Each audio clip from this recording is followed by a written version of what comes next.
This is TLV1.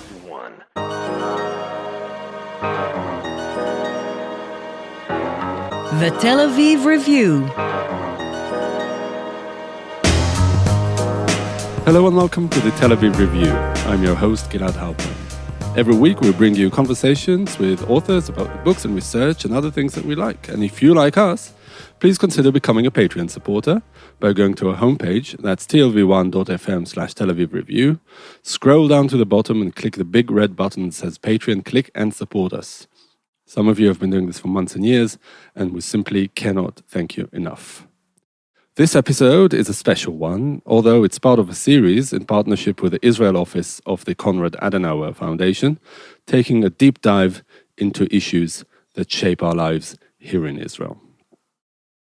The late Shani Louk became one of the many symbols of the horrors of October the 7th. After the 22-year-old tattoo artist was kidnapped from the Nova Festival, her mutilated, half-naked body was taken into Gaza on the back of a pickup truck and paraded through the streets to the chants of the masses. Captured on video, these sights were among the unforgettable ones that we saw on October 7th and have ever since. Her mother, Ricarda Louk, has agreed to talk to us. Ricarda Louk, hello, welcome to the Tel Aviv Review. Hello, thank you for having me here. So we are now more than a year after that day. What have you done to relieve the pain? There isn't much to do really to relieve the pain. The pain will always be with us. We are trying to be very busy, and in the beginning we were very busy in giving lots of interviews and fighting for the hostages. At the beginning we thought really for 3 weeks that Shani was kidnapped. That she was still alive. That she was still alive and kidnapped. And we tried everything. We went to Germany. We talked to politicians. She had a German passport. And we tried everything to get her released and back. And we were very busy with media and traveling and talking on the media about it. So this kept us busy. It doesn't relieve the pain, but you try to think less about what's happening over there with her. I mean, we still thought that she was still alive and she was suffering there as a hostage in Gaza, and while Israel was bombing Gaza. So it was the worst period of our life, I guess. Just thinking about what is happening now there. Where is she? Is she injured? Is she in a hospital? Is she in a tunnel? And it was really crazy. So getting the news that she was killed closed that chapter in a way, made the coping with the situation perhaps easier? In some way, yes, maybe. I mean, it was crazy, the 3 weeks, and you really get crazy. And I really don't know now, after 1 year, how the other hostage families are coping with this. It's unimaginable. And so after 3 weeks, when the army knocked on our door and they told us that they found a piece of her skull that was found on Israeli soil, so we knew, okay, that's it. I mean, we can't fight anymore for her. She's gone. She will never come back. And so on one side, it's closing some chapter and it gives us a relief. Okay, there's nothing we can do now. But on the other hand, it's the pain that you know there's no chance she's coming back and you can hug her again. Now, looking at it, at those 3 weeks, the hectic efforts that you made at lobbying people, both in Germany and Israel and other places, now that it's been more than a year, how do you evaluate that effort? I mean, did you feel in real time that it was working, it was going somewhere? And how does it feel looking at it now?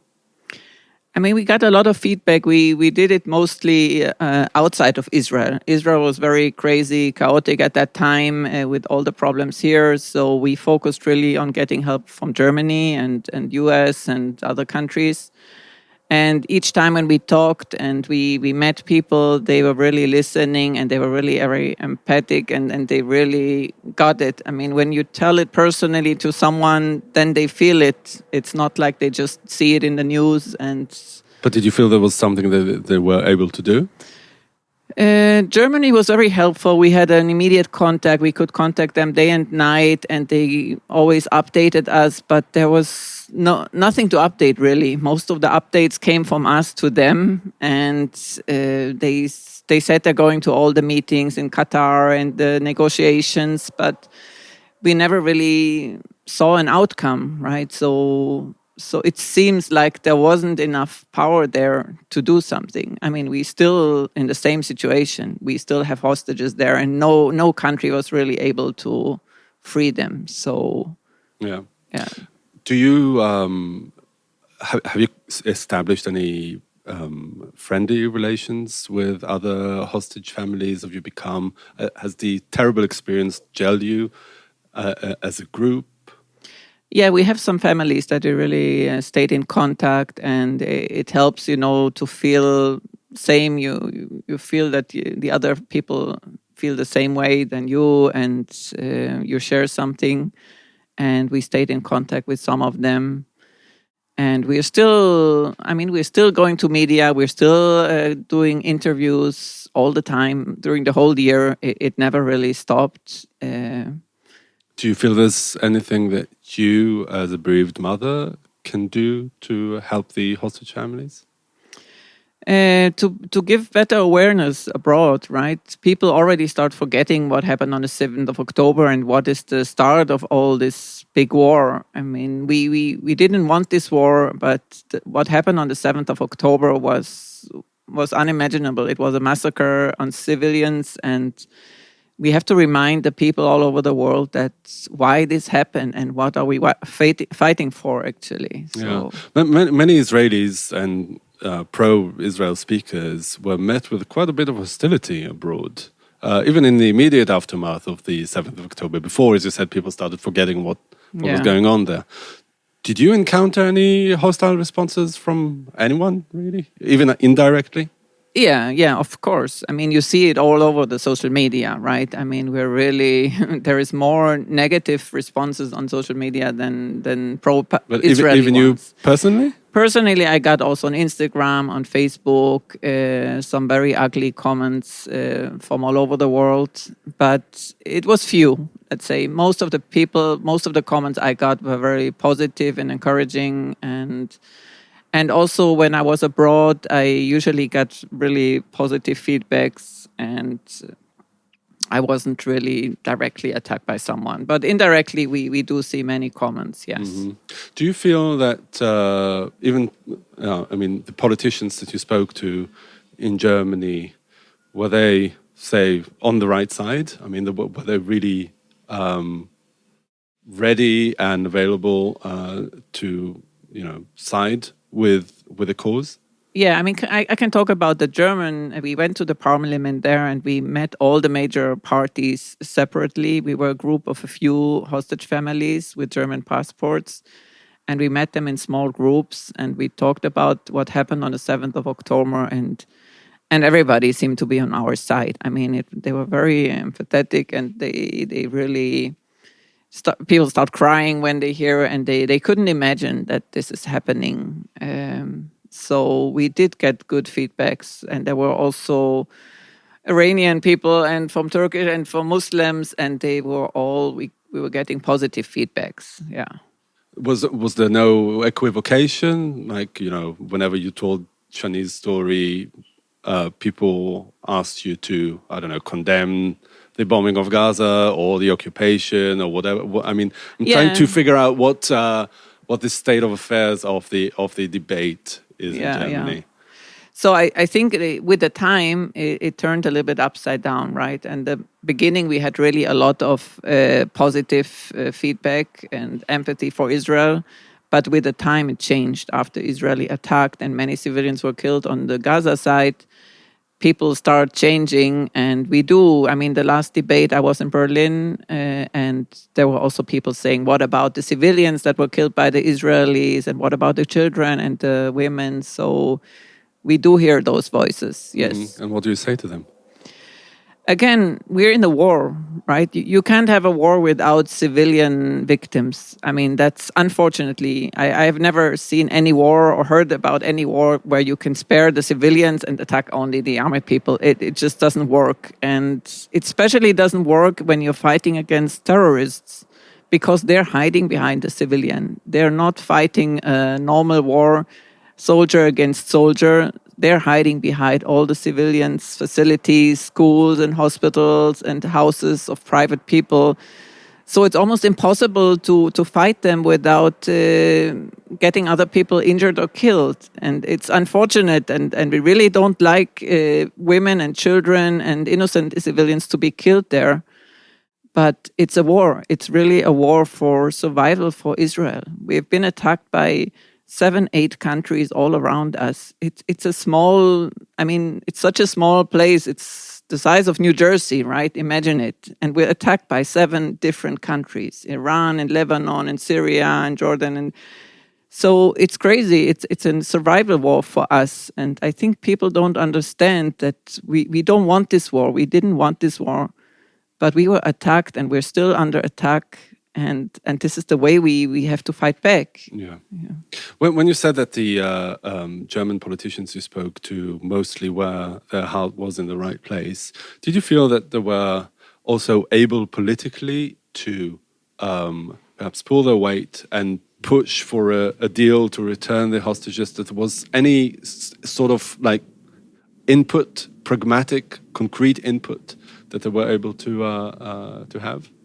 I'm not sure really, because it's, I mean, it's also the humanitarian food and what supplies that were giving by Europe, they were given freely to support the civilians there. I understand this completely, but they maybe should have conditioned some of those things. I mean, they would have much more power to do something if they would have conditioned, okay, free something and you get more goods and you get more humanitarian, or do something or other sanctions to make things happen. And I'm not sure if there was enough done on this side. Mm-hmm. What about the relations with the Israeli government? Do you feel that they worked well? I mean, between the German politicians you spoke to and the Israeli government, did you feel that your messages were being put across? I mean, between Germany and Israel, I don't know really. I mean, the Germans, once they were really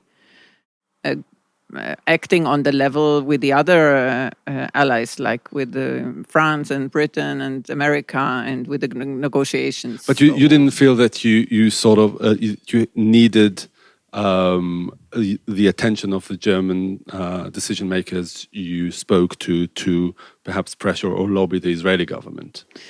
I did think at the time, and I thought they will have more power, especially, I mean, Shani was German, and I thought that the Germans will have better possibilities to negotiate and get them out. But I'm not sure anymore, because we don't see any special results since then on either side. Yeah. So a year on, do you feel that because the war is still going, that you're basically still living that day and that ordeal, and as long as the war is going, you won't really be able to start the process of coming to terms with the loss? I think it's yes and no. It's probably both. I mean, the whole year it was ups and downs all the time. I mean, first 3 weeks we thought she's still alive. Then we had the Shiva, the mourning period. And then we didn't have the body. And then we didn't have a funeral. And then after 7-8 months, they brought back the body and we had the funeral. So like every time it woke up again and again. And now we had 3 memorial days just in the last month. So we don't have really time to forget anything. And also the war, I mean, the hostages are still there. So I think until the hostages are not coming back, nothing is clear. There's no going forward without the hostages. That's the feeling. And I think only when we have the hostages back, there can be a breakthrough. And do you feel that it's really Israel's top priority? It should be, yes. because I think Israel is also stuck with this. I mean, How do they you mean? own it to the people in the country to get their people back. I mean, some of them are still alive there and suffering, and it's too much. It's 1 year, more than 1 year now, and there will not be peace also inside Israel. Also in the politics and everything if we don't bring them back. Mhm. How would you like Shani to be remembered? Shani was a very special person. She was very artistic. She had a very deep thinking. She had a good heart. We heard so many stories from her after she was gone, from her friends, that we didn't know how she helped her friends and when they had issues and problems, and she gave them courage and optimism for life. And she had always a very deep knowledge about life and the purpose of life. And she was, So, can you expand on that? Like, what do you mean by deep knowledge? yeah, in life? for example, she moved to Tel Aviv. She was a very funny and happy girl in the youth. When she was in high school, it started to getting more problematic. She didn't like school and she didn't want to learn math. She wanted to be an artist, and she was very rebellious at that time. She completed it, but then she moved to Tel Aviv, and she found many new friends. And her friends were really girls that some she picked up from the street that didn't have a home, or they broke up with their boyfriends or with their families. And she picked them up, brought them to her apartment, cooked for them, and you're strong and you can do it and you have lots of things to live for, and she really she helped them a lot, and she brought many, it's like 7-8 girls, she brought them together. Each one came from a different background. And Did you from a know them different- before? I did before know she them. died? Sometimes she was bringing one of them home to the weekend dinner with us, and but I didn't know all the stories behind it. And they're coming now many times to our home, and we sometimes invite them for dinner, and they tell us stories about her, and they are all glued together now. I mean, there are 7 girls. They're all the time together now, and it's all because of Shani. She brought them together. She gave them strength, and so it was very nice to hear those stories after. She was, as you said, autistic from a very young age, and she also worked as a tattoo artist. Yes. I mean, what can you tell us about her approach to art and life? She always liked it to paint. She was sitting with me here drinking coffee, and then she was, doodling on the side and making really beautiful paintings. And when we emptied her apartment in Tel Aviv, I found many paintings that she did, and really very interesting, deep paintings. And on her birthday in February, we said we want to do something special, and we want to do an exhibition with her paintings. And the Museum Gutmann in Tel Aviv cooperated, and we created really a big exhibition of all her paintings in different styles, some in mirrors, some in paintings, some in carpets, mobiles. It was very interesting exhibition. It's wonderful that even though she was so young, that she still has a legacy, something to be remembered with. Yeah, it is. It was really a beautiful, and they kept it longer than they expected, because really many people came and see it. And we are actually working on it now to bring it maybe abroad to Germany for some time. And this is like a nice memorial also for her. And the other thing we did was a website that I created with her tattoos. She had like a catalog of her tattoos. And so I published them all on the website so people can download them for free and use them and send us stories or pictures back. And I'm getting lots and lots of feedback on this website of people that did tattoo her art, and tattoo artists that are willing to do it for free if it's Shani's designs in Berlin and in the US. So it's very amazing how many people she touched and how many people write to us and do things for her. Yeah, no, it's quite remarkable. Despite her very young age, that she left this mark. Also in Germany, I mean, everybody knows her name. I mean, it's the German girl, and look what they did to her, and those crazy pictures and videos that were spreaded in the beginning. left really a mark. And I had the feeling that the German people were really fevering with us in the first few weeks to get her out, and were then disappointed with us when she wasn't alive anymore. So I'm getting a lot of good feedback from people. Yeah. You know, you paid the most terrible price for living in this Israeli reality of being, as I said, attacked and threatened. You were born in Germany. You chose to come here to make your home in Israel, to live here, and you still live in Israel.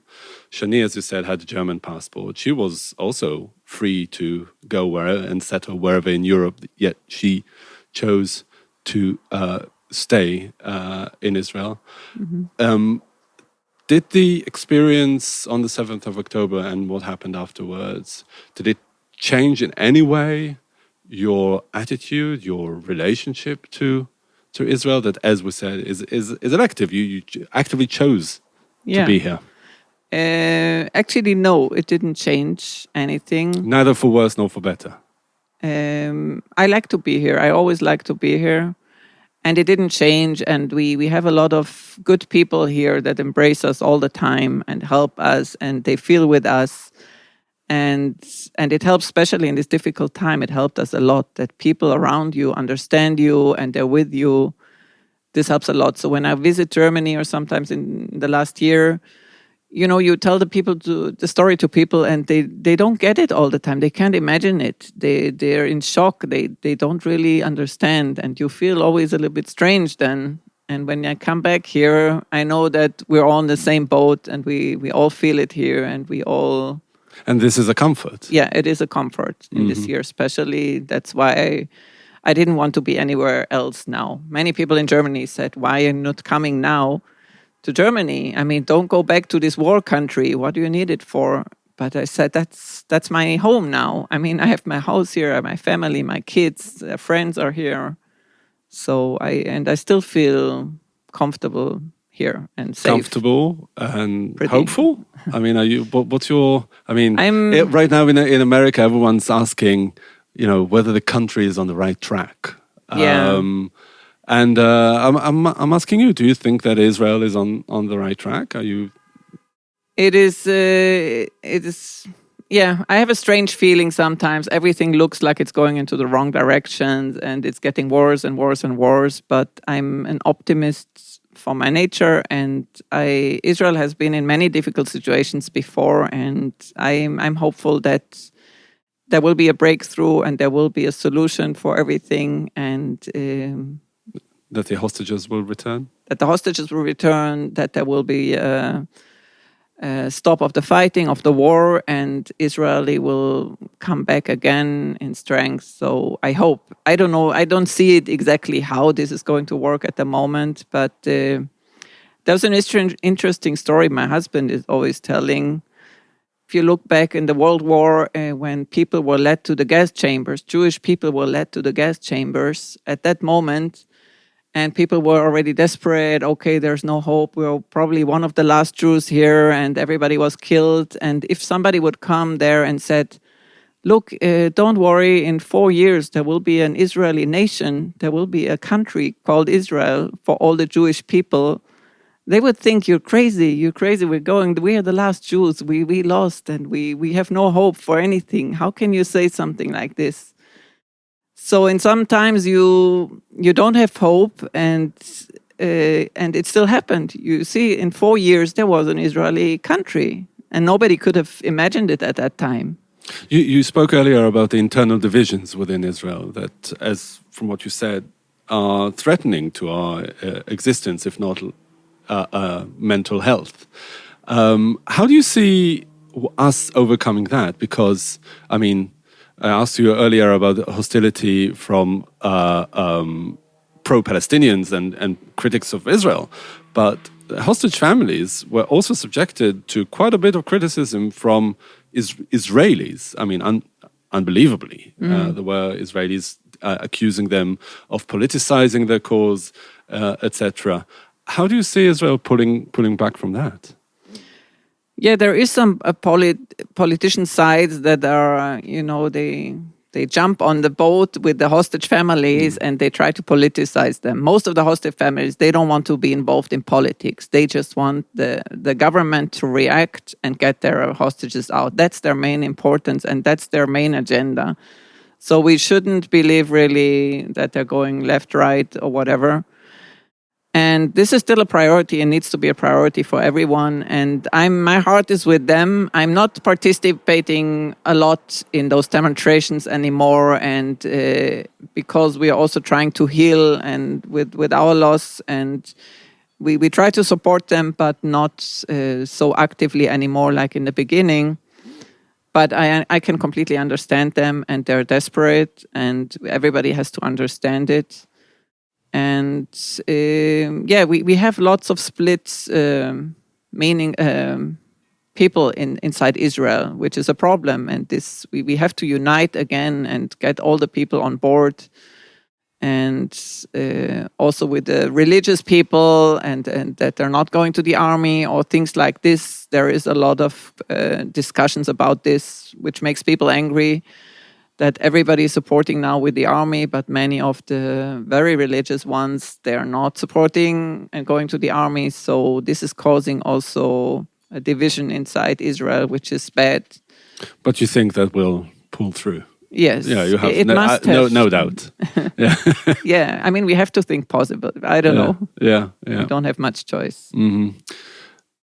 Maybe just before we wrap up, you can tell us one of your sweet memories of Shani, maybe a little anecdote or something that you take with you just to keep her alive in your heart. Yeah.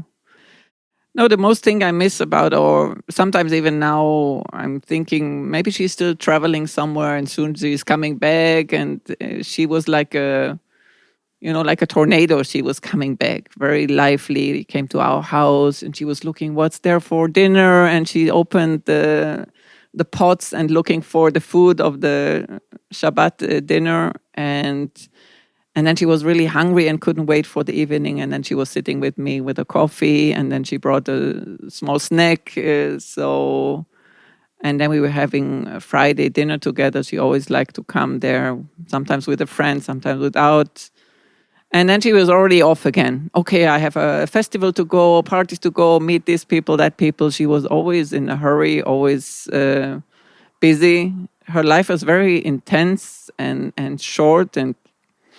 And because she was so rebellious and she insisted on living her life the way she wanted it, she really did see a lot of places. She traveled a lot. She met many people. She was very mature for her age.